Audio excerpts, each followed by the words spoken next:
کچھ گفتگو ہوگی، احباب تشریف رکھیں۔ نحمدہ ونصلی ونسلم علی رسولہ الکریم، اما بعد فاعوذ باللہ من الشیطان الرجیم، بسم اللہ الرحمن الرحیم۔ اللہ کی توفیق سے آج سورۃ الانفال اور سورہ توبہ کے چند مضامین کے حوالے سے گفتگو ہوگی۔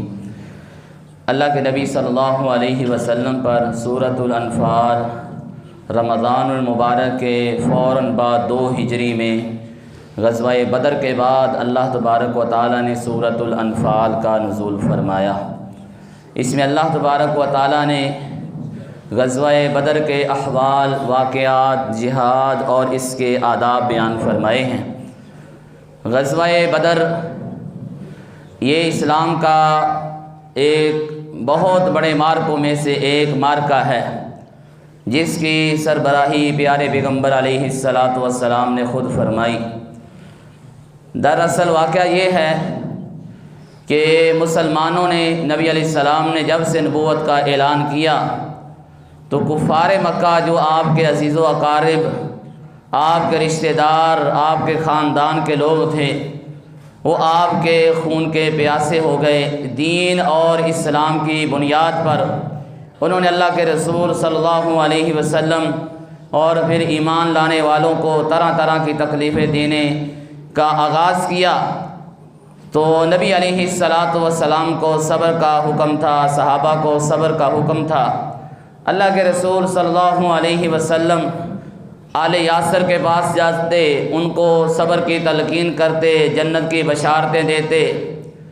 عمار بن یاسر رضی اللہ تعالی عنہ، ان کی بیوی سمیہ رضی اللہ تعالی عنہا، اور دیگر بلال حبشی رضی اللہ تعالی عنہ، خبیب رضی اللہ تعالی عنہ، خباب بن ارت، اور جو بھی اسلام اور دین قبول کرتا اس پر کفار مکہ ظلم و ستم کے پہاڑ توڑ دیتے۔ آخر کار اللہ کے رسول صلی اللہ علیہ وسلم کو اللہ تبارک و تعالی نے مدینہ کی صورت میں ایک ریاست عطا فرمائی۔ نبی علیہ السلام ہجرت کر کے مدینہ تشریف لائے۔ مدینہ مکہ سے اتنا لمبا سفر، 500 کے قریب کلومیٹر کا یہ سفر، اتنے لمبے سفر کے باوجود بھی کفار مکہ اپنی عادتوں سے باز نہ آئے، مسلمانوں کو طرح طرح کی تکلیفیں دینے کی کوشش کیا کرتے تھے، صحابہ کرام کو پریشان کرتے تھے، اگاہے بگاہے ان کی چراگاہوں، مسلمانوں کی چراگاہوں سے جانوروں کو اٹھا لیتے۔ مقصد یہ تھا کہ مسلمانوں کو نیست و نابود کیا جائے۔ اس کے لیے انہوں نے ایک مہم کا آغاز کیا، جس کی قیادت ابو جہل کر رہا تھا اور دیگر بڑے کفار کے لیڈر کر رہے تھے کہ مسلمانوں کو ختم کرنے کے لیے ایک بہت بڑی جنگ اس کی تیاری کرنی چاہیے، مسلمانوں کو ختم کر دینا چاہیے۔ اس کے لیے ابو جہل نے گھر گھر جا کر لوگوں سے چندہ اکٹھا کیا، پیسے اکٹھے کیے تاکہ ہم مسلمانوں کو سنبھلنے کا بالکل موقع نہ دیں۔ تو جب یہ خبریں اللہ کے رسول صلی اللہ علیہ وسلم کو پہنچیں کہ کفار مکہ ہمیں ختم کرنے کے لیے کوشش کر رہے ہیں، تو ضروری ہے کہ ہم ان کا تجارتی جو راستہ ہے اس کو بند کرنے کی کوشش کریں۔ ابو سفیان اس وقت سن 2 ہجری میں شام سے اپنے تجارتی قافلے کو واپس لے کر آ رہے تھے۔ شام یہ مکہ سے گزر کر وہ مدینہ جاتے تھے۔ تو اللہ کے رسول صلی اللہ علیہ وسلم کو جب یہ خبر ہوئی کہ اگر یہ مال تجارت، یہ مال، یہ سارا ساز و سامان مکہ پہنچ جاتا ہے تو یہ سارا مسلمانوں کے خلاف استعمال ہوگا اور مسلمانوں کو نیست و نابود کرنے کی مکمل کوشش کی جائے گی۔ تو اللہ کے رسول صلی اللہ علیہ وسلم نے اس قافلے کو روکنے کے لیے صحابہ کا ایک دستہ تشکیل دیا۔ وہ صحابہ گئے، لیکن ابو سفیان کو پہلے ہی خبر ہو گئی کہ مسلمان ہمارے تجارتی قافلے کو روکنا چاہتے ہیں۔ تو اس نے ایک تیز ترار گھوڑے پر تیار بندہ ایک بٹھایا اور کہا، مکہ میں جاؤ، ابو جہل اور کفار کو بتا دو کہ مسلمان تمہارے مال کو لوٹنے کے لیے آ چکے ہیں۔ یہ خبر مکہ میں پہنچنی تھی۔ ابو جہل آگ بگولا ہو گیا، اس نے بڑکے مارنا شروع کر دی اور سب لوگوں کو مجبور کر دیا کہ آج ہم مدینہ جائیں گے، مسلمانوں کو نیست و نابود کریں گے، انہوں نے یہ کوشش کی کہ ہمارے مال کو لوٹ لیں۔ ادھر یہ تیاری ہوئی، نبی علیہ الصلوۃ والسلام صحابہ کا ارادہ صرف یہ تھا، جنگ کا کوئی اتنا خاص ارادہ نہیں تھا، بس یہ تھا کہ اس قافلے کو ہم نے روکنا ہے، اس کو مکے نہیں پہنچنے دینا۔ ادھر سے ابو سفیان نے راستہ تبدیل کرتے ہوئے مکہ جا پہنچا، اور ادھر سے ابو جہل اپنا دستہ لے کر بدر کے مقام پر، جو کہ مدینہ اور یمبو کے راستے پر واقع ایک گھاٹی ہے، وادی ہے، وہاں پر آ کر اس نے پناہ لے لی۔ اور مسلمان بھی جب نبی علیہ الصلوۃ والسلام کو خبر ہوئی، اللہ کے رسول صلی اللہ علیہ وسلم بھی بدر پہنچے، پھر اللہ کے نبی صلی اللہ علیہ وسلم نے اللہ سے دعائیں کی، اللہ سے گڑ گڑائے اللہ کے سامنے، اللہ یہ سامنے 1000 کا لشکر ہے، ہم 313 یہ افراد ہیں، اگر اللہ تو چاہتا ہے تیرا دین محفوظ رہے تو پھر ان کی حفاظت فرما۔ نبی علیہ الصلوۃ والسلام رات بھر اللہ سے دعائیں کرتے رہے، اللہ کے سامنے گڑ گڑاتے رہے۔ ابو بکر رضی اللہ تعالیٰ عنہ فرماتے ہیں، اللہ کے نبی صلی اللہ علیہ وسلم آپ پریشان نہ ہوں، اللہ آپ کا ساتھ ضرور دیں گے۔ اور پھر ایسا ہی ہوا، اللہ نے 1000 فرشتوں کی جماعت کو بھیج دیا، نبی علیہ الصلوۃ والسلام کے صحابہ پر سکون اور اطمینان کو طاری کر دیا، بارش کا نزول فرمایا، ریتلی وہ زمین وہاں پر مسلمانوں کے پاؤں جمنے لگے، اور پھر وہ استقامت کے وہ پہاڑ، اللہ کے نبی صلی اللہ علیہ وسلم نے خطبہ ارشاد فرمایا، نبی علیہ الصلوۃ والسلام نے فرمایا صحابہ لڑنا ہے، اللہ نے لڑنے کا حکم دیا ہے، کفار آ چکے ہیں، آج یہ موقع ہے کہ ان کافروں کو نیست و نابود کر دیا جائے۔ نبی علیہ الصلوۃ والسلام کا اشارہ تھا کہ صحابہ میں ابو بکر کھڑے ہوئے، اللہ کے نبی ہم لڑیں گے، عمر کھڑے ہوئے خطبہ دیا ہم لڑیں گے۔ نبی علیہ الصلوۃ والسلام کے انصار صحابہ میں مقدام رضی اللہ تعالی عنہ کھڑے ہوئے، کہا اللہ کے رسول آپ حکم دیں، ہم اپنی جان کو آپ کے قدموں میں نچھاور کر دیں گے۔ اللہ کے رسول صلی اللہ علیہ وسلم آئے ارشاد فرمائیں، آپ یہ نہ سمجھیں کہ مکہ مدینہ میں آپ آئے تھے، ہمارا معاہدہ صرف اتنا تھا کہ مدینہ کی حدود میں ہم آپ کی حفاظت کریں گے، نہیں، اللہ کے رسول صلی اللہ علیہ وسلم ہم موسیٰ علیہ السلام کی قوم کی طرح نہیں ہیں۔ جب موسیٰ علیہ السلام نے لڑنے کے لیے اپنی قوم سے کہا تو قوم نے یہ کہا آپ جانیں، آپ کا رب جانے، تم لڑو، جب کامیابی ملے تو ہمیں آ کر بتا دینا، نہیں، اللہ کے رسول آپ حکم کریں۔ نبی علیہ الصلوۃ والسلام یہی سننا چاہتے تھے کہ شاید کہ انصار نہ لڑیں۔ انصار کے جذبات کو دیکھ کر اللہ کے رسول صلی اللہ علیہ وسلم نے کہا اللہ کامیابیوں سے نوازے گا، اور پھر اللہ نے کامیابیوں سے نوازا، اور اللہ نے اتنی بڑی کامیابی عطا فرمائی کہ ان کے 70 بڑے بڑے افراد وہ مارے گئے اور 70 کو قیدی بنا لیا گیا۔ مسلمان کامیابی لے کر مدینہ کی طرف لوٹے۔ یہ اسلام کا یہ پہلا مارکہ تھا۔ اس کے اصول و ضوابط، جنگ کے اصول کیا ہیں؟ اس کا پہلا اصول یہ ہے کہ اللہ اور اس کے رسول کی اطاعت کرو، آپس میں ایک دوسرے سے لڑائی جھگڑا نہ کرو، ایک دوسرے کے خلاف وہاں پر باتیں نہ کرو، جہاد کے میدان میں آپس میں صلح رکھو، اللہ سے ڈرو، اللہ کا ذکر کثرت کے ساتھ کرو، کفار کی گردنیں خوب کاٹو، اور اسی طرح فرمایا کہ صبر کا مظاہرہ کرو، لڑو، جیت تمہاری ہوگی۔ اور ایسا ہی ہوا۔ یہ جہاد کے آداب ہیں، جہاد کے جو مقاصد ہیں وہ غزوہ بدر کے بڑے واقعات ہیں۔ اللہ کے رسول صلی اللہ علیہ وسلم کی سیرت میں اگر ہم پڑھیں بہت سے واقعات ملتے ہیں۔ بہرحال اس سورہ مبارکہ میں اللہ تعالیٰ نے جہاد کے اصول بیان کیے، اس میں سے ایک اہم اصول یہ ہے کہ کفار کی پیروی نہیں کرنی، کفار کو اپنے راز نہیں بتانے، اللہ کا ذکر کرنا ہے، ثابت قدم رہنا ہے، جم کر لڑنا ہے۔ اور جہاد کے جو مقاصد ہیں، بڑے بڑے مقاصد میں سے ایک مقصد یہ ہے جہاد صرف اللہ کی رضا کے لیے کیا جاتا ہے، یہ نہیں کہ مال چاہنا ہے، مال حاصل کرنا ہے، یہ ضمناً ایک مقصد جہاد کا ہے، وہاں سے مال ملتا ہے، مال غنیمت حاصل ہوتا ہے، اللہ نے اس کو انفال ہی کہا ہے، یعنی زائد مال۔ اور جہاد کا مقصد اپنی زمین کو بچانا ہے۔ جب کافر مسلمانوں کے 1 انچ زمین پر بھی قبضہ کرتا ہے، سب مسلمانوں کی ذمہ داری ہے ان کافروں سے اس زمین کو واگزار کروایا جائے۔ جہاد کے مقاصد میں سے یہ بھی ہے کہ جب مسلمانوں کی عزتوں کو پامال کرتے ہیں یہ کافر، ان مسلمانوں کی جان مال کی عزت کی حفاظت کے لیے جہاد کیا جاتا ہے، اللہ کے کلمے کو بلند کرنے کے لیے، قائم کرنے کے لیے جہاد کیا جاتا ہے۔ مسلمانوں پر جہاں ظلم و ستم ہو رہا ہے اس ظلم و ستم کے خاتمے کے لیے جہاد کیا جاتا ہے، اور جہاد کا مقصد امن قائم کرنا ہے۔ جب کفار مسلمانوں کا امن خراب کرنے کی کوشش کرتے ہیں تو پھر اللہ تبارک و تعالیٰ نے جہاد کا حکم دیا۔ امن کا قائم ہونا یہ بہت بڑا ضروری ہے، یہ اللہ کی بڑی نعمت ہے۔ جس کو یہ امن ملتا ہے اللہ نے اس کو بطور نعمت ذکر کیا، فَلْيَعْبُدُوا رَبَّ هَذَا الْبَيْتِ الَّذِي أَطْعَمَهُم مِّن جُوعٍ وَآمَنَهُم مِّن خَوْفٍ، اس بیت اللہ کے رب کی عبادت کرو، کیوں؟ وہ رب تمہیں بھوک سے کھانا کھلاتا ہے اور خوف سے تمہیں امن دیتا ہے۔ امن عبادت اللہ کی کرنی اس لیے ہے کہ اللہ امن دیتے ہیں، تو امن کو قائم کرنے کے لیے جہاد ہے۔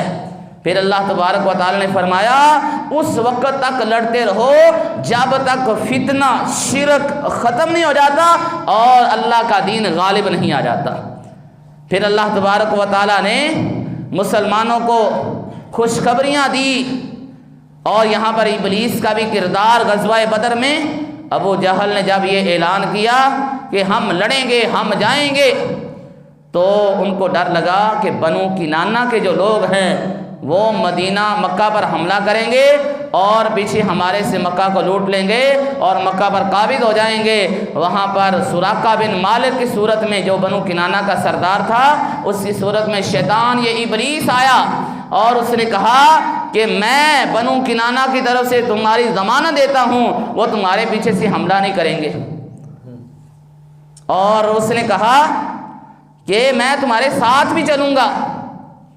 جب اس نے دیکھا مسلمانوں میں جذبہ جہاد دیکھا، دین کے لیے تڑپ دیکھی، اللہ کے رسول صلی اللہ علیہ وسلم پر جان قربان کرنا، صحابہ کے اس طرز عمل کو دیکھا، تو شیطان نے کہا بھائی آج کے دن تم غالب نہیں آ سکتے، جو میں دیکھ رہا ہوں وہ تم نہیں دیکھ رہے۔ شیطان وہاں سے بھاگ گیا۔ پھر اللہ تبارک و تعالیٰ نے مسلمانوں کو یہ حکم دیا کہ ہر وقت جہاد کے لیے، دین کے دفاع کے لیے، یہ بھی مقصد ہے جہاد کا، دین کا دفاع کرنا، اس کے لیے ہمیشہ تیاری رکھو، گھوڑے اس پر سواری سیکھو، تیر اندازی سیکھو۔ نبی علیہ السلام تیاری کرواتے، گھوڑوں کو دوڑاتے، آپ ان کے مقابلے کرواتے۔ جہاد کی تیاری نبی علیہ السلام عید کے دن کر رہے تھے، وہ حبشی مسجد نبوی میں تیر اندازی کر رہے تھے، اس لیے کہ جہاد کی تیاری کی جائے، مسلمان اللہ کے دشمنوں کو، مسلمانوں کے دشمنوں کو اس کے ذریعے سے ڈرایا جائے۔ جہاد کی تیاری کرنا یہ وقت کی ضرورت ہے، اور جہاد کے لیے جس وقت میں جس چیز کی ضرورت ہے اس چیز میں تیاری کرنا۔ آج کے دور میں جہاد ہے قلم کے ذریعے، جہاد ہے زبان کے ذریعے، اسی طرح جہاد ہے اسلحے کے ذریعے۔ یہ اسلحہ چلانا آنا یہ ضروری ہے، صرف اس لیے کہ جب دین کا دفاع کرنے کا موقع آئے، آج آ چکا ہے۔ غزہ کو دیکھیں، برما کو دیکھیں، کشمیر کو دیکھیں، اور مسلمانوں کے کئی علاقے دیکھیں جہاں پر کفار قابض ہیں، مسلمان ان کے ظلم و ستم کی چکی میں پس رہے ہیں، ان کو ضرورت ہے کہ ان کا دفاع کیا جائے۔ اللہ تبارک و تعالیٰ یہی اصول اس سورہ انفال میں بیان فرمائے، اور سورہ توبہ یہ نبی علیہ السلام جب مکہ فتح کرنے چلے اللہ نے اس سورت کو نازل فرمایا اور کفار کو یہ تنبیہ کی کہ اب اللہ اور اس کے رسول کی طرف سے یہ اعلان سن لو، اللہ بھی تم سے بری ہے، اس کا رسول بھی مشرکین سے بری ہے، اب تمہارے پاس 4 ماہ ہیں، اس کے اندر اس مکہ کو خالی کر دو ورنہ ہم تمہیں قتل کر دیں گے۔ اور پھر ایسے ہی ہوا، اللہ نے حکم دیا کفار کے ائمہ کو، لیڈروں کو قتل کرو، اور پھر اس پر عمل ہوا۔ اس کا کچھ مظاہرہ غزوہ بدر میں ہو چکا، اور احد میں ہو چکا، غزوہ احزاب میں ہو چکا، اور یہودی جو تھے بنو قریظہ کے یہودی، بنو نذیر کے یہودو، خیبر کا مارکا یہ ہو چکے تھے سب۔ اس کے بعد فتح مکہ ہوا۔ اور اللہ تبارک و تعالیٰ نے یہاں پر ایک بڑی اہم بات کی طرف اشارہ فرمایا کہ نبی علیہ السلام سے کہا انسان اللہ سے، دین سے، جہاد سے کب دور ہوتا ہے؟ جب اس کو اپنے والدین اللہ اور دین اور جہاد سے بہتر لگنا شروع ہو جائے، اولاد اہم ہو جائے دین سے، بھائی اچھے لگیں، بیویاں زیادہ عزیز ہو جائیں، عزیز و اقارب زیادہ عزیز ہو جائیں، مال جس کو انسان جمع کرتا ہے وہ عزیز ہو جائے، اور گھر جس میں رہنا یہ پسند کرتا ہے وہ عزیز ہو جائیں، اللہ سے، اللہ کے رسول سے، اللہ کے راستے میں لڑنے سے پھر اللہ کے عذاب کا انتظار کرو۔ انسان نماز کیوں نہیں پڑھتا؟ اس کی وجہ یہ ہے والدین کی خدمت میں لگا ہوا ہے، اولاد کے لیے پیسہ کمانے میں لگا ہوا ہے، بھائیوں کی خدمت میں لگا ہوا ہے، بیویوں کی محبت میں پڑا ہوا ہے، مال کو جمع کرنے کی حرص ہے، اور گھر بنانے، محلات بنانے کی خواہش ہے، نماز چھوڑ رہا ہے، روزہ چھوڑ رہا ہے، دین کے بارے میں کوئی فکر نہیں، دین بھی سیکھنا ہے، اس کو آگے پہنچانا ہے۔ اللہ نے یہ بات ذکر کی، اور انسان نماز دین سے دور کیوں ہے؟ اپنی خواہش کی پیروی کرتا ہے، تو فرمایا قل ان کان آباؤکم وابناؤکم واخوانکم وازواجکم وعشیرتکم، تمہارے باپ، تمہاری اولادیں، تمہارے بھائی، تمہاری بیویاں، تمہارے عزیز و اقارب، تمہارا مال جس کو تم شمار کر کر کے رکھتے ہو، تمہارے گھر تمہیں اللہ سے، اللہ کے رسول سے، اللہ کے راستے میں لڑنے سے عزیز ہو گئے، فتربصوا حتی یأتی اللہ بامرہ، پھر اللہ کے عذاب کا انتظار کرو۔ پھر اللہ تبارک و تعالیٰ نے مسلمانوں پر جو نعمتیں کی اس کا ذکر فرمایا۔ رسول علیہ السلام ہجرت کرتے ہیں، وہ واقعات ذکر کیے، فرمایا تم جہاد کے لیے کیوں نہیں نکلتے؟ دین کے دفاع کے لیے کیوں نہیں نکلتے؟ تم دنیا کو پسند کرتے ہو، یہ دنیا تو صرف تھوڑا سا سامان ہے، تم دین کے لیے کیوں نہیں نکلتے؟ فرمایا نکلو، تم دین کے لیے نکلو، اللہ اپنے مالوں کے ساتھ، اپنے جانوں کے ساتھ اللہ کے راستے میں لڑو۔ پھر اللہ تبارک و تعالیٰ نے سورہ توبہ میں منافقین کا طرز عمل ذکر کیا۔ منافق سورہ توبہ کے نازل ہونے سے پہلے ان کے وہ پردے فاش نہیں ہوئے تھے، جو سورہ توبہ کے نازل ہونے کے بعد اللہ تبارک و تعالیٰ نے فاش کر دیے۔ سب منافقین کا طرز عمل سب مسلمانوں کے سامنے واضح ہو گیا۔ غزوہ تبوک اللہ نے اس سورہ میں اس کا ذکر کیا۔ غزوہ تبوک اسلام کا بڑا عظیم معرکہ ہے، بہت بڑی جنگ یہ غزوہ تبوک کی صورت میں ہوئی، جس کے لیے اللہ کے نبی صلی اللہ علیہ وسلم نے عام طور پر نبی علیہ الصلوۃ والسلام کسی راستے کی طرف جانے کا ارادہ فرماتے، آپ اشارے کنائے میں بات کرتے کہ ہم فلاں کے خلاف لڑنے جائیں گے، اشارے کنائے میں بات کرتے۔ جب تبوک کی جنگ ہوئی، یہ وہ واحد جنگ ہے، اللہ نے فرمایا ہم اس جانب جائیں گے، اور حالات ایسے تھے مدینہ کے، فصلیں پک چکی تھیں، گرمی کی شدت تھی، تو اللہ کے رسول صلی اللہ علیہ وسلم نے اعلان کیا جہاد کے لیے جانا ہے۔ جو مخلص صحابہ تھے، اور صحابہ سب ہی مخلص تھے، وہ جہاد کی تیاری شروع کر دی انہوں نے۔ کوئی نبینا ہے وہ آتا اللہ کے رسول کوئی سواری مجھے دو، میں بھی جا کے لڑوں، کوئی معذور ہے اللہ کے رسول مجھے بھی جانے کا موقع دیا جائے۔ اور منافقین آ کر کہتے یہ کیا ہے، فصلیں تیار ہیں، فصل ضائع ہو جائے گی، اس کو کاٹنے کا وقت آ چکا ہے، اور اتنی گرمی میں انسان اتنا لمبا سفر کر کے 1300 کلومیٹر کا وہ وہاں جائے، اور آگے عیسائیوں کی بہت بڑی جماعت ہے، اس سے لڑے۔ طرح طرح کی باتیں کرتے، اللہ کے رسول کا مذاق اڑاتے، اللہ کی آیات کا مذاق اڑاتے۔ صحابہ کوئی مال لے کر آتے، کسی کا تھوڑا سا مال ہوتا، کہتے اتنے مال کی بھی اللہ کو کوئی ضرورت ہے؟ نبی علیہ السلام کے صحابہ کا مذاق اللہ نے پھر فرمایا قل اباللہ وآیاتہ ورسولہ کنتم تستہزئون، تم نے اللہ کا مذاق اڑایا، رسول کا مذاق اڑایا، اللہ کی آیات کا مذاق اڑایا، لا تعتذروا، آج تمہارا کوئی بھی عذر پیش کیا گیا قبول نہیں کیا جائے گا۔ وہ کہتے تو ہم تو مذاق کر رہے تھے، ہم نے تو یہ بات صرف مذاق میں کی تھی، اللہ نے سب منافقین کو اس جنگ سے محروم رکھا، اور نبی علیہ السلام تشریف لائے۔ منافقین اپنے جھوٹے بہانے تراش کر اللہ کے رسول صلی اللہ علیہ وسلم کے سامنے رکھتے۔ نبی علیہ السلام فرماتے ان کا معاملہ اللہ کے سپرد ہے۔ 3 مخلص صحابہ بھی اپنے سستی کی وجہ سے اس جہاد میں نہ جا سکے۔ کعب بن مالک رضی اللہ تعالیٰ عنہ، مرارہ بن ربیع رضی اللہ تعالیٰ عنہ، ہلال بن امیہ رضی اللہ تعالیٰ عنہ مجمعین، یہ تھے مخلص، ارادہ بھی تھا، تیاری بھی تھی، لیکن سستی کی وجہ سے یہ پیچھے رہ گئے۔ جب یہ نبی علیہ السلام واپس اس جہاد سے کامیابی کے ساتھ لوٹے تو اللہ کے رسول صلی اللہ علیہ وسلم کے سامنے یہ آئے۔ انہوں نے آ کر سچ بولا، اللہ کے نبی صلی اللہ علیہ وسلم ہم نے تیاری کی تھی لیکن اپنی سستی کی وجہ سے ہم نہیں جا سکے۔ نبی علیہ السلام نے اللہ کا حکم آیا ان سے بائیکاٹ کر دو۔ یہ بائیکاٹ اتنا سخت تھا، کعب بن مالک رضی اللہ تعالیٰ فرماتے ہیں کہ وہ لمحات کہ میں رسول اللہ صلی اللہ علیہ وسلم کے پاس جاتا تو رسول اللہ صلی اللہ علیہ وسلم مجھے دیکھ کر چہرہ نیچے کر لیتے۔ صحابہ کرام کو گفتگو کرنے سے روک دیا گیا، بیویوں کو بائیکاٹ کا حکم دے دیا گیا، اور اسی طرح کفار کی طرف سے پیشکش بھی آنا شروع ہو گئی کہ اگر تمہارے نبی نے تمہیں چھوڑ دیا ہے، تم نے اتنے کارنامے سر انجام دیے، اس کے باوجود تمہارے نبی نے تمہیں چھوڑ دیا، ہمارے پاس آ جاؤ، ہم تمہیں عزت دیں گے۔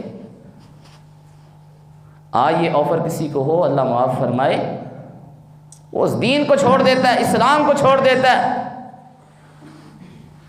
جس دین اور اسلام کے اس نے عمل کرتا رہا اس کو چھوڑ دیتا ہے، داڑھی کو کٹوا دیتا ہے کسی کے کہنے پر، عہدے کو حاصل کرنے پر، جاب کو حاصل کرنے پر،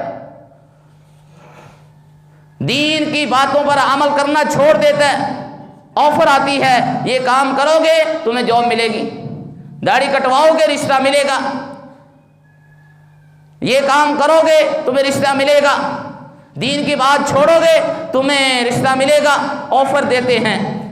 کعب بن مالک رضی اللہ تعالیٰ عنہ اللہ سے معافی مانگتے، اللہ سے توبہ کرتے۔ 50 دن گزرے، اللہ کے نبی صلی اللہ علیہ وسلم پر قرآن نازل ہوا کہ یہ جو 3 صحابہ ہیں یہ زمین سے، یہ جہاد سے پیچھے رہ گئے تھے، ان پر زمین تنگ ہو چکی ہے، اللہ انہوں نے توبہ کیا، اللہ ان کو معاف کر دیا۔ اور یہ خوشخبری کس نے سنائی؟ جا کے کعب بن مالک۔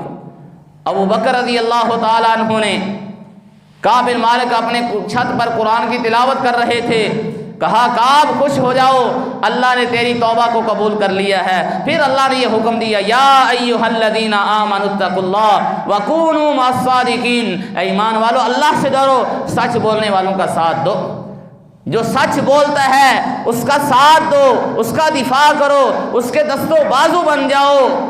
اور پھر اللہ تبارک و تعالیٰ نے اس کے بعد سورہ توبہ کے آخر میں فرمایا ایک بڑی جماعت ہونی چاہیے جو دین کی سمجھ بوجھ حاصل کرے، دین اسلام کی تعلیم حاصل کرے، وہ اپنے علاقوں میں جا کر دین کا کام کریں۔ یہ اللہ تبارک و تعالیٰ نے فرمایا ہاں آپ کے پاس اولاد ہے، آپ خود اس کام میں لگیں، اپنی اولاد کو دین سیکھنے سکھانے میں لگائیں، اور اگر آپ کے پاس اولاد نہیں ہے یا آپ کے پاس وقت نہیں ہے، آپ کے پاس مال ہے، مال اس پر ان پر خرچ کریں، مدارس پر، مساجد پر، مراکز پر، جہاں دین کا کام ہو رہا ہے اپنے مال کے ذریعے سے حصے دار بنیں۔ مال بھی نہیں ہے، وقت بھی نہیں ہے، دعاؤں کے ذریعے ان کو یاد رکھیں، ان کا مقدمہ خود لڑیں، ان کا دفاع خود کریں، دین کے مراکز کا، مساجد کا، مدارس کا، ان کے لیے دعا تو کر سکتے ہیں نا، ہم کسی بھائی کے بیٹے کی رہنمائی اس کی طرف کر سکتے ہیں، ہم اس کے اخراجات اٹھا سکتے ہیں، یعنی کسی نہ کسی طرح ہم اچھے مشورے دے سکتے ہیں، ہم ان کی تعریف کر کے ان کو شاباش دے کر یہ دین کا کام کر سکتے کسی نہ کسی طرح۔ تو یہاں تو مخالفتیں شروع ہو جاتی ہیں، کوئی دین کا ادارہ بن جائے مخالفت شروع ہو جاتی ہے، نہ خود وہاں سیکھنا ہے، نہ کسی کو سیکھنے دینا ہے، نہ مال خرچ کرنا ہے، نہ ان کے لیے دعائیں کرنی ہیں، نہ ان کو شاباش دینی ہے، بس کام ہے نفرت پھیلانا، مخالفت کرنا۔ یہی کام تو منافقین کا کام تھا۔ مدینہ میں نبی علیہ السلام آئے، منافقین کا یہی طرز عمل تھا، نہ خود کچھ کرنا ہے نہ کرنے دینا ہے، نہ خود ادارے بنانے ہیں نہ بنانے دینے ہیں، نہ خود مساجد بنانی ہے نہ مساجد بنانی ہے نہ بننے دینی ہے۔ کوئی بن بھی گئی ہے تو اس میں انتشار پیدا کرنے کی ہمیشہ کوشش کرنی ہے۔ ہمارا یہ مومن کا یہ طرز عمل نہیں ہوتا۔ مومن ایک دوسرے کے دست و بازو بنتے ہیں۔ المؤمن للمؤمن کالبنیان، ایک مومن دوسرے کے لیے دیوار کی مانند ہے، اس کا بعض حصہ بعض کو مضبوط کرتا ہے۔ ہم دعا کر سکتے ہیں، ہم اچھے مشورے دے سکتے ہیں، ہم شاباش دے سکتے ہیں، ہم اپنا مال خرچ کر سکتے ہیں، ہم وہاں آ کر وقت دے سکتے ہیں، ہم اپنی جو صلاحیتیں ہیں ہم ان سے لوگوں کو فائدہ اٹھانے کا موقع دے سکتے ہیں، ہم پڑھا سکتے ہیں کوئی چیز، ہم سکھا سکتے ہیں کوئی چیز، ہم سکھا سکتے ہیں، ہم دنیا بھی سکھا سکتے ہیں۔ کوئی موبائل کو جانتا ہے وہ موبائل سکھا سکتا ہے بنانا، وہ کمپیوٹر جانتا ہے کمپیوٹر سکھا سکتا ہے، ان کو روزگار مہیا کر سکتا ہے۔ جو پراپرٹی ڈیلر ہے وہ یہ سکھا سکتا ہے، اپنے تجربات شیئر کر سکتا ہے لوگوں کے سامنے، تاکہ دین کا دفاع ہو، دین لوگ سیکھنے کی کوشش کریں۔ تو بات لمبی ہو گئی۔ اللہ رب العالمین ہمیں دین کی محبت، دین کی غیرت عطا فرمائیں۔ دین اور اسلام، مساجد، مدارس، مراکز، ان کی حفاظت اور ان کے دست و بازو بننے کے اللہ ہمیں توفیق عطا فرمائیں۔ جہاد کی تیاری کے اللہ ہمیں توفیق عطا فرمائیں۔ اپنے ایمان کا جائزہ لینے کے اللہ ہمیں توفیق عطا فرمائیں۔ اسلام اور دین سے محبت کی توفیق عطا فرمائیں۔ سبحان ربک رب العزت عما یصفون وسلام علی المرسلین والحمد للہ رب العالمین۔